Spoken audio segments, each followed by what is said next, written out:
Selamat pagi, salam sehat selalu. Bertemu kembali dengan Bu Adni dalam pelajaran Matematika Wajib. Pada pelajaran pagi ini, kita akan belajar tentang domain dan range suatu fungsi dan domain pada aljabar fungsi. Masih ingat ya istilah domain dengan range? Domain itu daerah asal dan range adalah daerah hasil. Ya, mari kita mulai.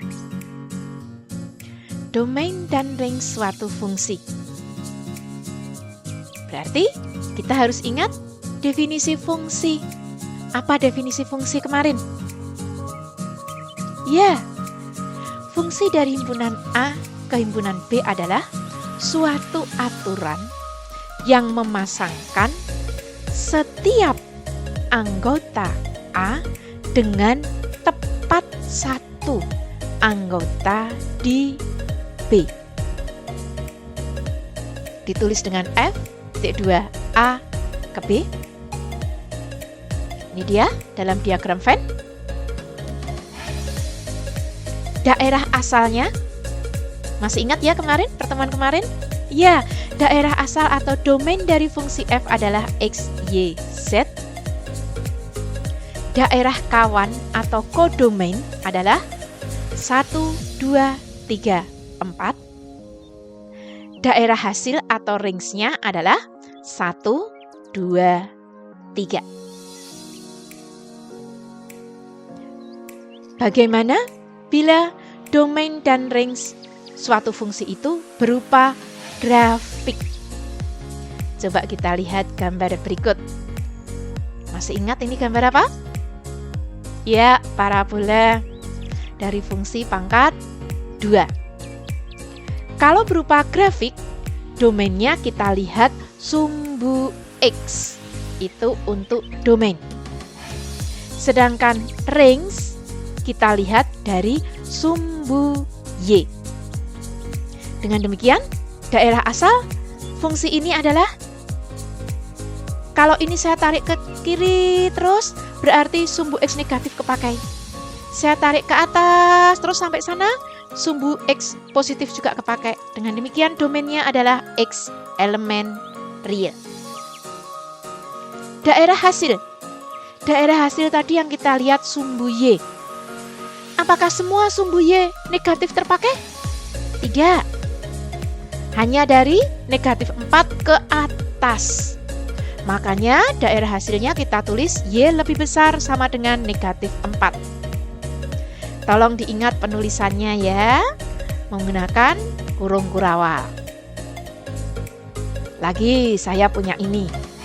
Ini gambar dari grafik. Iya, nilai mutlak semester 1. Apakah daerah asalnya? Domainnya? Ini ke kiri terus, berarti sumbu X negatif terpakai semua. Ini ke kanan terus, berarti sumbu X positif kepakai semua. Dengan demikian daerah asalnya adalah X elemen real. Sedangkan daerah hasil, sumbu Y negatif tidak ada yang terpakai, hanya dimulai dari 0 ke atas. Makanya daerah hasilnya adalah Y lebih besar sama dengan 0. Itu bila berupa grafik. Bisa ya? Membedakan? Iya. Sekarang bagaimana bila berbentuk fungsi? Tadi kita sudah yang pertama berbentuk diagram Venn. Yang kedua berupa gambar, sekarang berupa fungsi. Penentuan domain dan range suatu fungsi tergantung dari pendefinisian rumus tersebut dalam kondisi terdefinisi. Kita lihat contoh ini. Saya punya 6 soal. Ini bentuknya apa? Masih ingat? Ya, garis lurus. Ini bentuk? Ya, fungsi parabola tadi. Dengan demikian, untuk yang A dan B, saya bisa jawab domainnya X elemen real, sedangkan yang B juga X elemen real. 2 ini ya. Sekarang untuk yang C. Berarti saya harus mencari biar fungsi f ini terdefinisi. Biar terdefinisi bagaimana kalau bentuk akar? Oh iya, saya ingat pelajaran semester 1, Bu. Bentuk akar tuh biar terdefinisi, berarti 2x ditambah 6 harus lebih besar sama dengan 0. Kenapa lebih kecil tidak boleh, Bu? Karena kalau lebih kecil itu artinya negatif. Berarti akar negatif. Ada enggak akar dari bilangan negatif? Tidak ada. Makanya dia akan terdefinisi bila lebih besar sama dengan 0. Itu syaratnya ya. Dengan demikian, kita punya X lebih besar sama dengan negatif 3. Jadi, domainnya adalah ini dia. Sekarang untuk yang D. Yang D itu mirip C, cuma bentuknya berupa persamaan kuadrat. Kalau ada kuadrat berarti, iya, semester 1 lagi, bikin garis bilangan. Kita mulai D. Syarat terdefinisi masih sama karena di dalam tanda akar, maka lebih besar sama dengan 0. Karena dia lebih besar sama dengan 0, maka kita akan membuat garis bilangan. Faktorkan dulu. Garis bilangannya sudah pintar, tidak perlu saya ajari lagi ya. Tanda paling kanan juga plus, tengah min, kiri plus.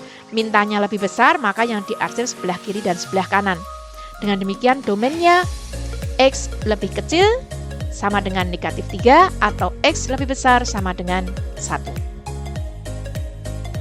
Jadi, pelajaran di semester 1 tidak boleh dilupakan, masih kita pakai dan itu masih akan terpakai sampai kalian kelas 3. Sekarang kalau bentuknya seperti ini, terdefinisi bila apa? Tidak usah pakai rumus, kita pakai main logika saja. Pembilang dan penyebut. Penyebut itu bolehkah negatif? Ini penyebutnya. Boleh, Bu? Oke. Bolehkah positif? Boleh. Bolehkah 0? 2 dibagi 0 ada? Tidak ada, tidak terdefinisi.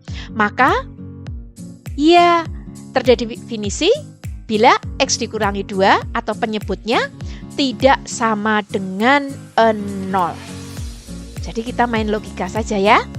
Dengan demikian, X tidak sama dengan 2. Jadi domainnya X, di mana X tidak sama dengan 2, X elemen real. Lihat lagi penulisannya. Kalau ulangan, kalau mengerjakan tugas, jangan sampai keliru di penulisan. Sekarang yang F. Modelnya per-peran, tetapi pernya akar. Berarti terdefinisi bila apa? Main logika lagi. Di bawah, boleh 0? Tidak. Di bawah, boleh negatif? Tidak. Kenapa? Karena kalau negatif, akar dibagi negatif, tidak bisa. Berarti 0 tidak boleh, negatif tidak boleh. Yang boleh hanya positif. Maka dia terdefinisi untuk X dikurangi 3 lebih besar 0. Ingat, tidak pakai sama dengan ya. Bedakan dengan jenis soal yang D. Dengan demikian, X lebih besar 3. Domainnya X, di mana X lebih besar 3, X elemen real. Sudah bisa membedakan bila berbentuk fungsi X. Sekarang kita lihat contoh 5 tentang rings. Ring suatu fungsi didefinisikan pada persamaan berikut. Coba dilihat yang soal A berupa garis lurus. Dengan demikian ringsnya adalah Y elemen real. Sedangkan yang B berupa fungsi kuadrat. Masih ingat di semester 1? Bagaimana langkah kita menggambar grafik fungsi kuadrat?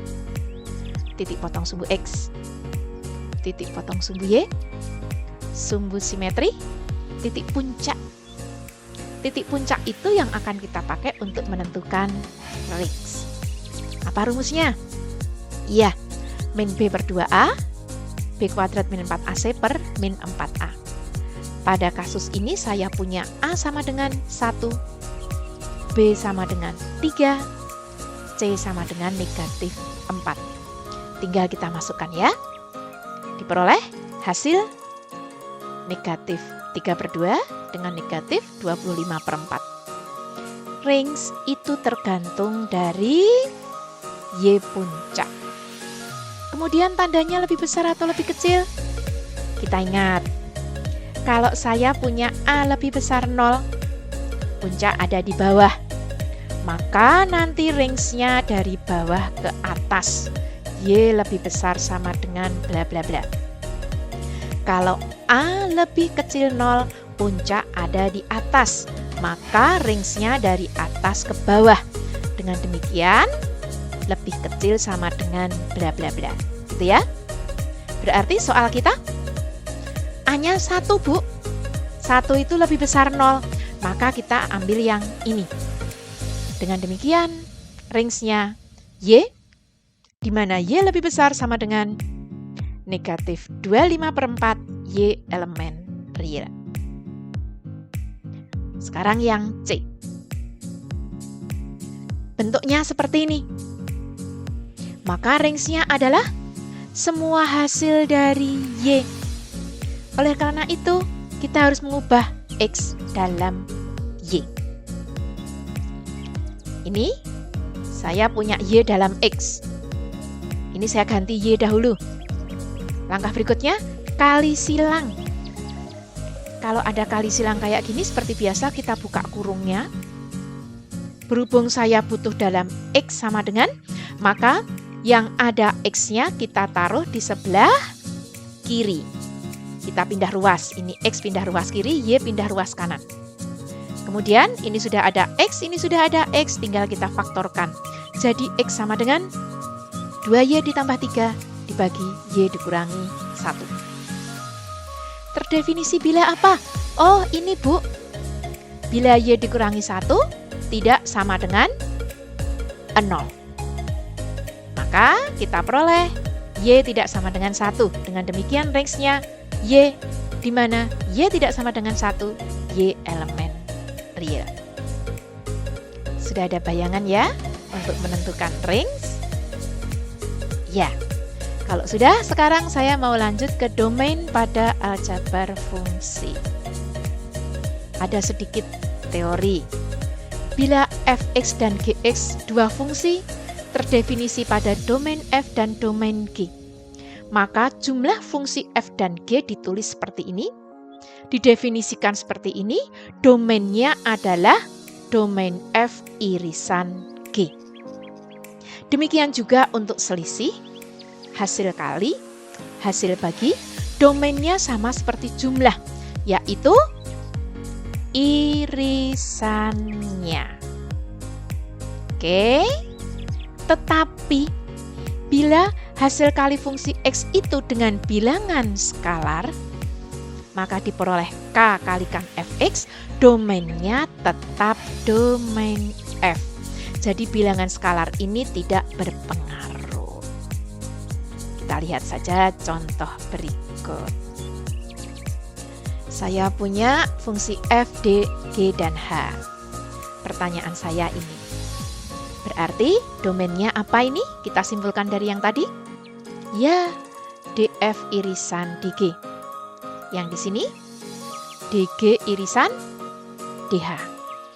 Di sini DF irisan DH. Oke. Yang di sini terakhir DG irisan DF.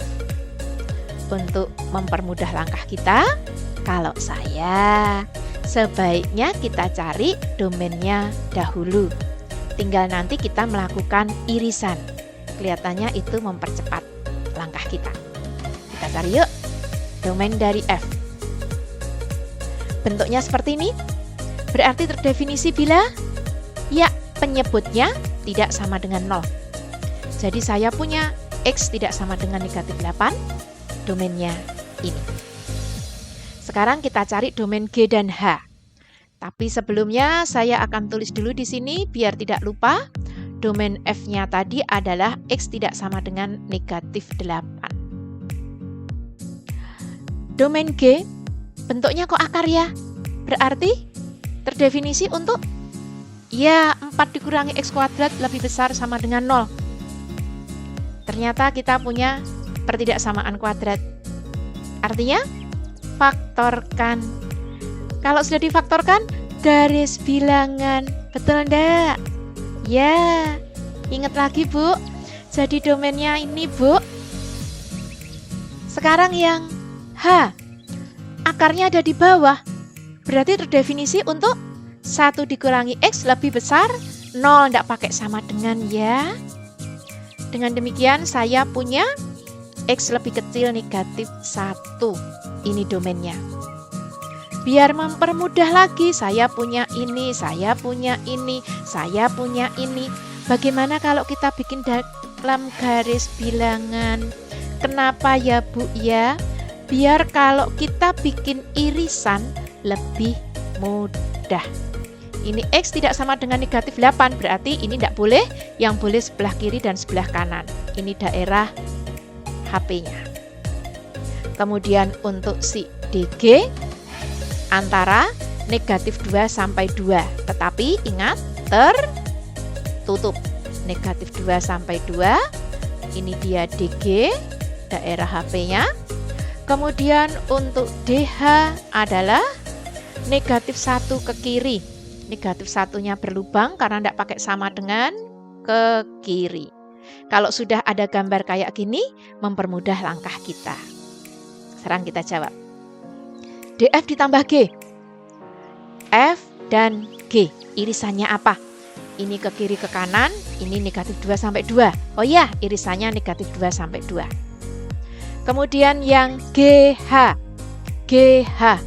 Negatif 2 sampai 2, negatif 1 ke kiri. Oh ini dia irisannya. Negatif 1 sampai negatif 2.